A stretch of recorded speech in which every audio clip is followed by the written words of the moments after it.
નમસ્કાર, સમાચારોમાં આગળ વાત કરીએ માણસા તાલુકાની।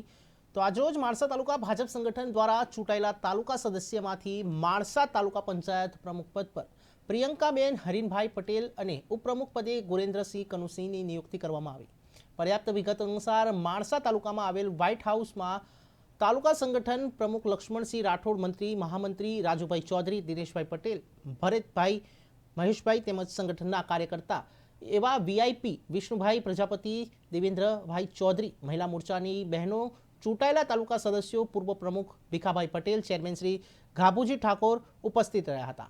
ત્યારે તાલુકા પ્રમુખશ્રીની ઉપપ્રમુખશ્રીની વરણીને પ્રોસેસ સમજાવવામાં આવી। ત્યારબાદ સર્વાનુમતે તાલુકા પંચાયત માણસામાં જઈ ટીડીઓ શ્રી પૃથ્વીરાજસિંહની અધ્યક્ષસ્થાને બેઠક યોજાઈ હતી।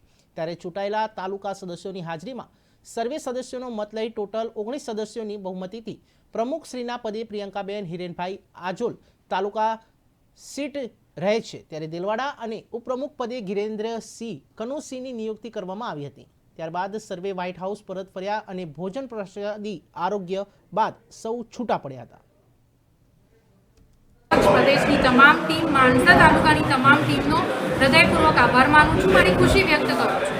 સાથે સાથે માણસા તાલુકાના કામોની વાત કરીએ તો જે બેઝિક નેસેસિટી છે, રસ્તા, પાણી, આંગણવાડી, જ્યાં બાળકોનો વિકાસ થતો હોય છે, જ્યાં સૌપ્રથમ એમનું પગલું હોય છે એ આંગણવાડીનો વિકાસ કરવાનો, તળાવોને વિકસિત કરવાનો, રસ્તાઓને ડેવલપ કરવાની જેવી તમામ સુવિધાઓનું કામ પ્રમુખ, ઉપપ્રમુખ, કારોબારી ચેરમેન તથા તાલુકાના તમામ સદસ્યોને સાથે લઈને કામ થશે તથા કોઈ બી જ્ઞાતિ જાતિ વગર દરેક સદસ્યોનું કામ કરવામાં આવશે।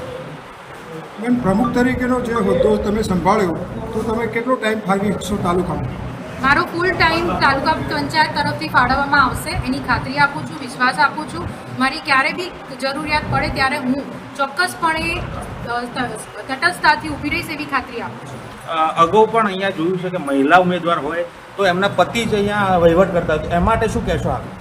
એના માટે એમ જ કહીશ કે જ્યારે બી પાર્ટીમાં મેં પોતે બી રજૂઆત કરી હતી ત્યારે બી પણ મેં એ લોકોને બી વિશ્વાસ આપ્યો હતો કે અહીંયા પ્રમુખ પતિ તરીકેનું કંઈ બી તમને જોવા નહીં મળે। હું પોતે જ રજૂઆત કરવા ગઈ હતી, મેં પોતે જ માંગણી કરી હતી, એટલે હું એ ખાસ પાર્ટીએ એ જ પ્રમાણે એક એજ્યુકેટેડ એવા લોકોને પાર્ટીએ પસંદ કર્યા છે, એટલે એની ખાતરી છે કે પ્રમુખ પતિ તરીકેનો વહીવટ અહીંયા તમને ક્યારેય પણ જોવા નહીં મળે માણસા તાલુકા પંચાયતમાં આવનાર 2.5 વર્ષ માટે।